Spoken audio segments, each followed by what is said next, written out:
Hello, hello, hello, everybody. Welcome to the Reconnect All podcast and show. I am your host, Katrina D. Owen, and I am here, and I can say it now. It's sunny, Myrtle Beach, South Carolina. It is a beautiful morning. I've already been out this morning, and it just felt so nice. As always, I just want to start off with you just breathing. Take 3 deep breaths, and big inhale. And exhale. Inhale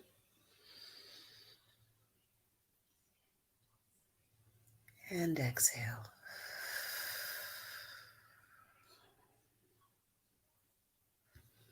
Inhale one more time.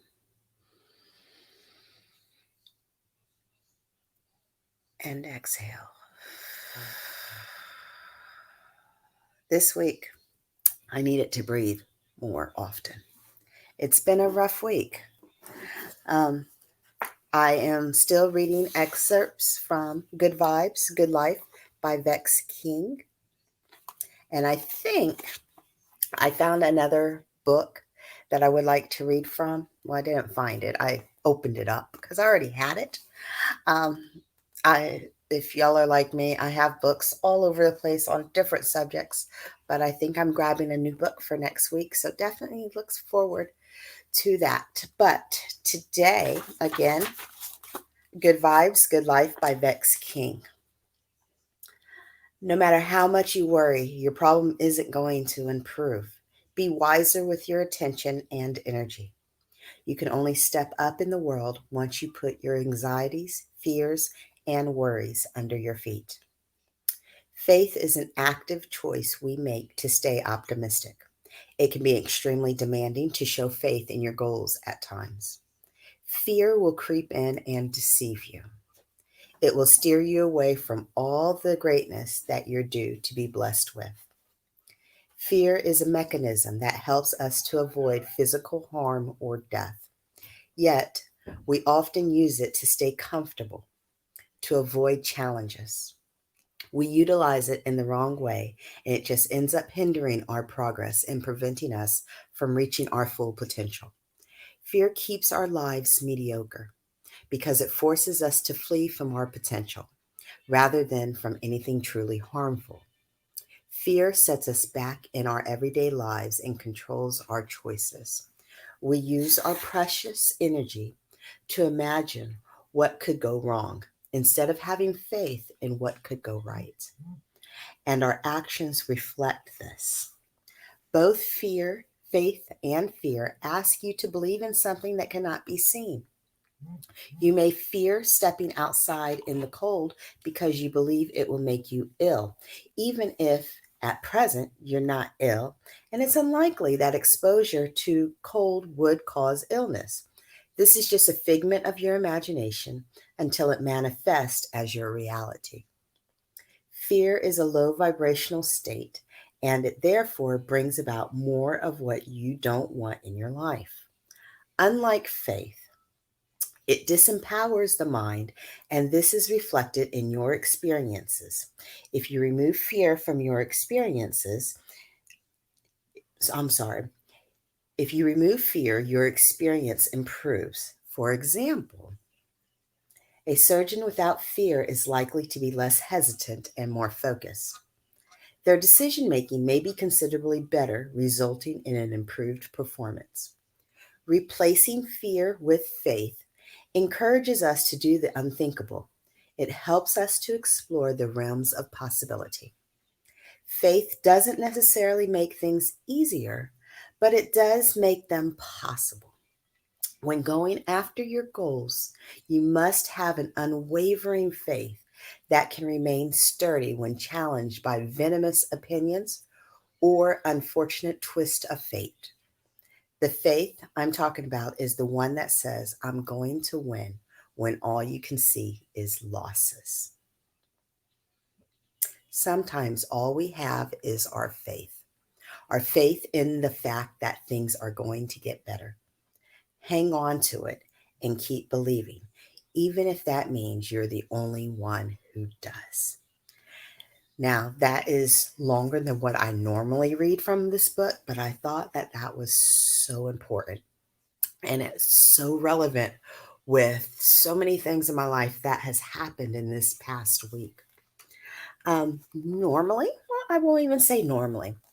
Traditionally, I have a guest on with me, but this week there was just so many emotional things, so many things that have went on in my life that I couldn't come up with a format of where I wanted today to go. And there is different things that happened this week where it made me take a step and look inside.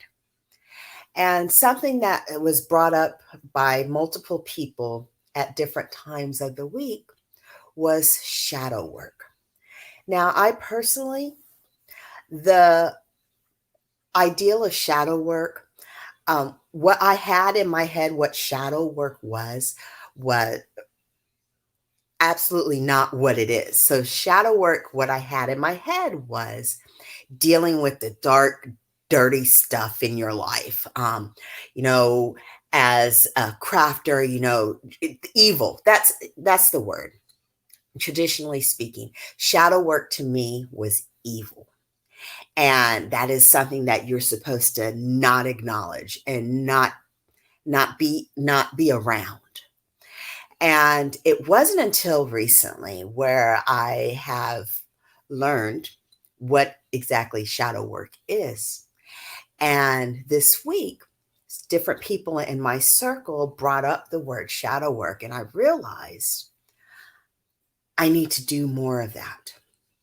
I had a situation and the adjective that I used to describe the situation was just heartbreaking.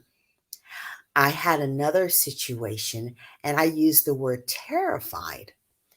And those two words, heartbreaking and terrifying, I had to go deep down and figure out, why was I so terrified about this particular situation?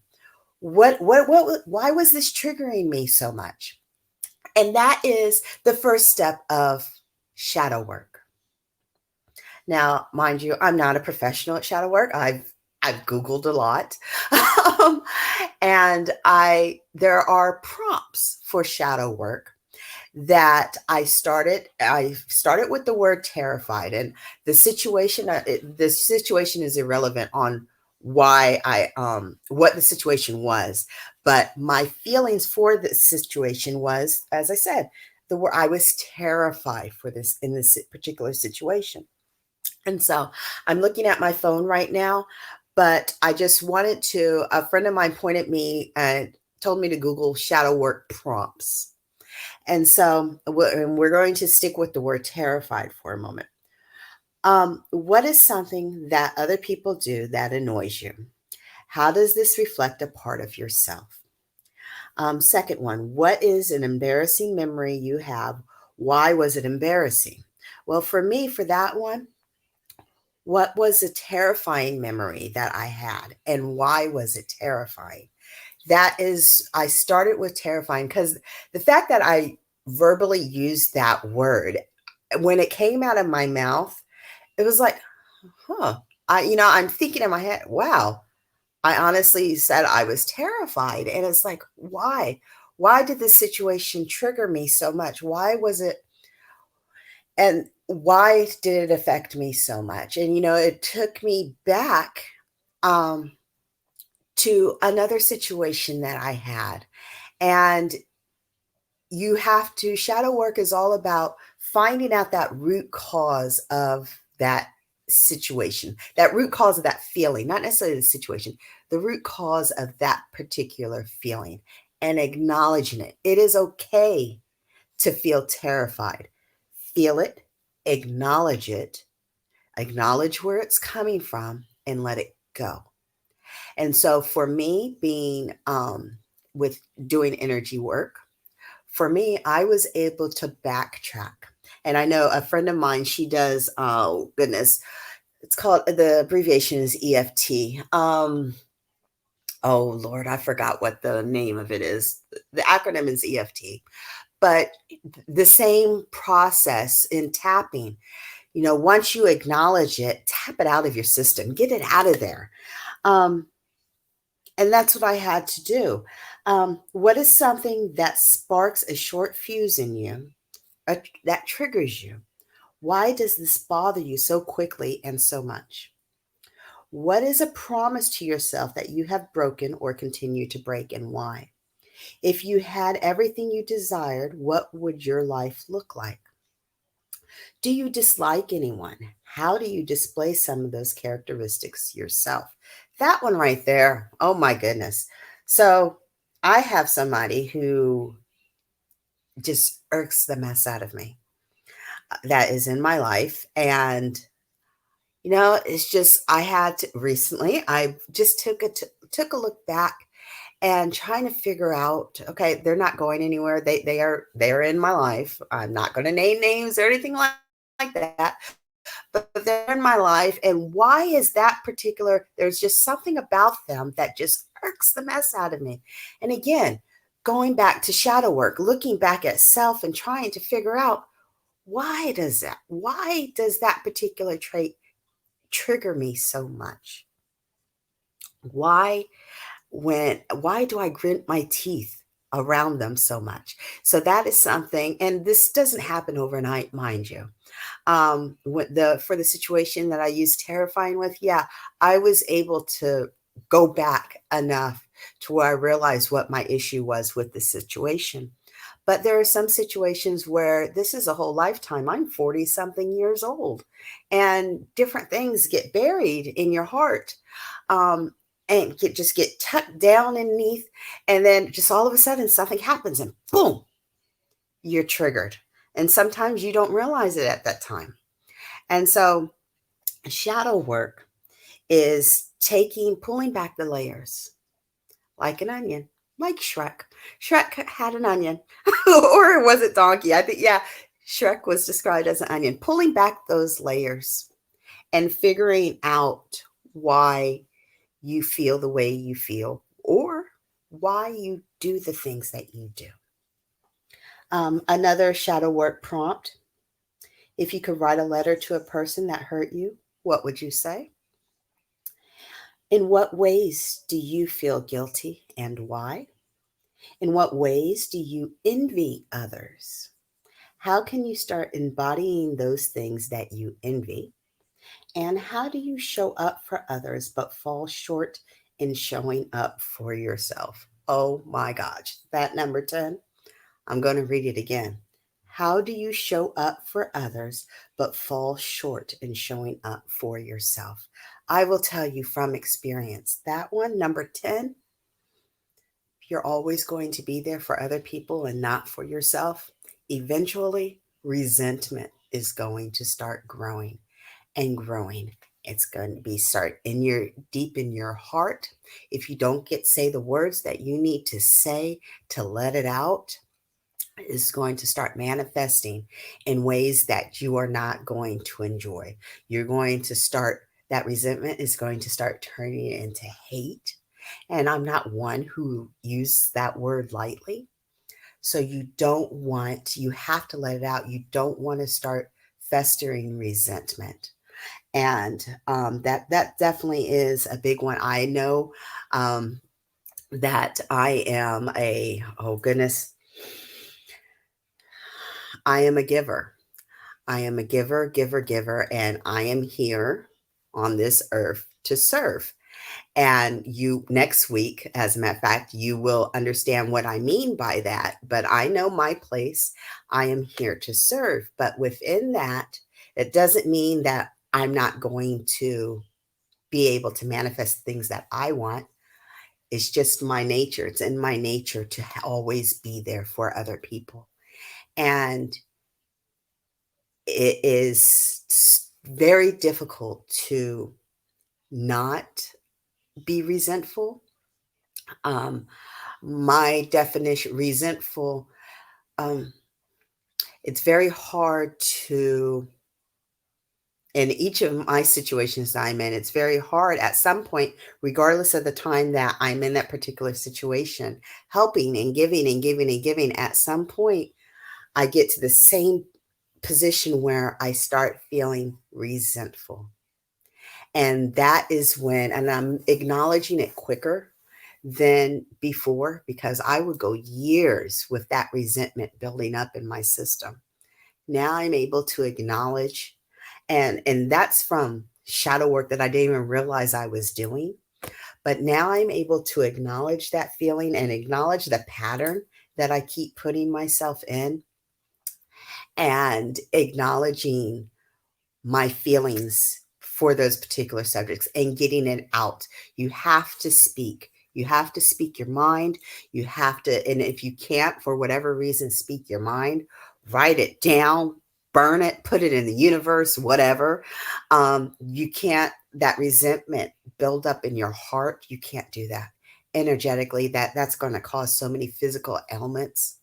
Um, from heartburn to indigestion, up in your throat, strep throat, all this stuff energetically built up, resentment built up in your heart is going to eventually cause hatred.